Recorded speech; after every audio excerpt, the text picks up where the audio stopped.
श्री शिवाय नमस्तुभ्यं। दर्शकों, विमला दुबे भक्ति चैनल में बहुत बहुत स्वागत है, अभिनंदन है। तो तुलसी के क्यारे में भगवान शंकर और गणेश जी का जल नहीं डालना चाहिए। गुरु भगवान जी हमें बता रहे हैं कि क्यों नहीं डालना चाहिए। आप लोग ध्यान से सुनिएगा और वीडियो स्किप बिल्कुल भी ना कीजिएगा। तो आगे सुनिए गुरु भगवान जी हमें क्या बता रहे हैं, तो ध्यान से सुनिएगा। के क्यारे में शंकर का चढ़ा हुआ जल कभी नहीं जाना चाहिए। आप लोग अगर भगवान को थाली में, आपके घर में भगवान हैं, बहुत सारे होते हैं आप लोगों के, सभी लोगों के यहाँ होते हैं बहुत सारे भगवान, ठीक है। गणेश जी भी हैं सबके यहाँ। अरे बोलो तो लड्डू गोपाल भी हैं, फिर देवी देवता भी हैं बहुत सारे, फिर शंकर जी भी हैं। तो सबको एक ही थाली में रख लिया और थाली में रखकर सबने उनको स्नान कराना चालू कर दिया। अब सबको स्नान कराया तो शिव जी को भी कराया। बोलो कराया कि नहीं कराया? थाली के अंदर रखकर। अब तुमने स्नान तो करा दिया, स्नान कराने के बाद वो जल को क्या करा तुम लोगों ने? ले जाकर तुलसी के क्यारे में डाल दिया। तो महाराज जी, पहले के समय में क्या कालसर्प दोष, पितृदोष नहीं होता था? बिल्कुल नहीं होता था। पहले के समय में ना काल सर्प दोष होता था, ना पितृदोष होता था। क्यों? तो क्या घर में लोगों के शंकर जी नहीं होते थे? होते थे। लोग शिव जी को स्नान कराते थे, पर घर में बगीचा, खलियान, खेत, वृक्ष इतने लगे होते थे कि शंकर जी को स्नान कराने के बाद वो जल को ले जाकर, भगवान को स्नान कराने के बाद जल को ले जाकर पेड़ पौधे में डाल दिया जाता था, बगीचे में डाल देते थे। तुलसी के क्यारे में नहीं डालते थे। इसलिए ना पितृदोष होता था, ना कालसर्प दोष होता था। अब दुनिया के लोग भगवान को स्नान करा के ले दे के एक ही पौधा घर में दिखता है, वो तुलसी जी का, बस स्नान कराया और तुलसी जी में ले जाकर डाल दिया। तो तुलसी जी में ले जाकर डाला तो उससे शास्त्र कहता है कि अगर शिव जी का चढ़ा हुआ जल तुलसी के क्यारे में जाएगा तो सर्प के डसने का दोष लग जाएगा, जिसको हिंदू धर्म में काल सर्प दोष कहा गया। जो काल सर्प दोष।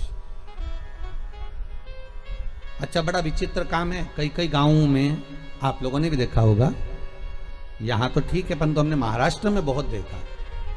महाराज, कई कई गांवों में तुलसी के क्यारे के नीचे शंकर जी को रखते हैं। ये तुलसी के कुंड के अंदर शंकर जी को रखेंगे, पर ये दो कोई आपको अलग अलग तरह से ना जाने घुमा फिरा के, ना जाने बुद्धि ऐसी फेर कर गलत चीज बताएगा ना, तो वो समझ में आ जाएगी आप लोगों को। दुनिया की आदत है।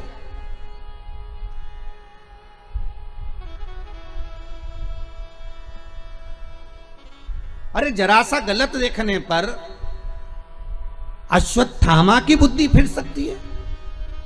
रात्रि के समय पर अश्वत्थामा बैठे हुए थे,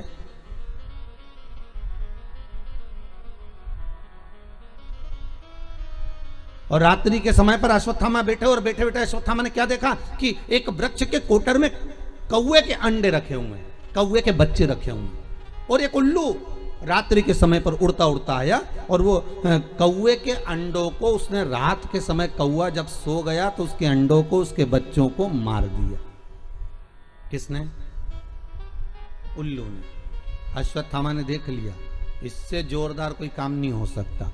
अगर ये पांडव जीते, नेत्र खुलने के बाद अगर नहीं मर रहे, तो एक काम करता हूं, जैसे उल्लू रात को आया और उसने कौवे के अंडों को मार दिया, कौवे के बच्चों को मार दिया, तो अश्वत्थामा ने भी विचार करा, एक काम करता हूं, मैं भी सोते समय पर जाता हूं और मार देता हूं। और अश्वत्थामा ने करा क्या? जब पांडवों के पुत्र सो रहे थे और अश्वत्थामा उनको सोते हुए को मार आया, सोते हुए।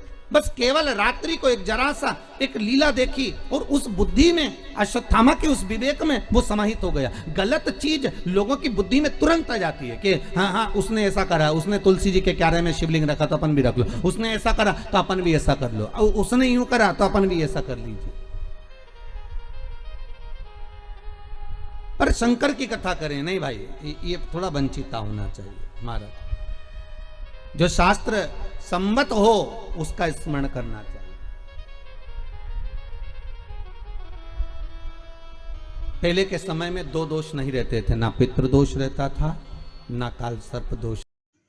दर्शकों, आप सभी लोगों को ये वीडियो अच्छा लगा हो तो ज़्यादा से ज़्यादा शेयर करें, लाइक कमेंट ज़रूर करें। जो न्यू हो चैनल में, चैनल को सब्सक्राइब करें, लाइक कमेंट ज़रूर करें और आप सभी को जानकारी मिल गई होगी क्यों नहीं शंकर भगवान जी का जल क्या तुलसी के क्यारे में डालना चाहिए। तो नेक्स्ट जानकारी के साथ फिर से मिलती हूँ, तब तक के लिए नमस्कार, प्रणाम।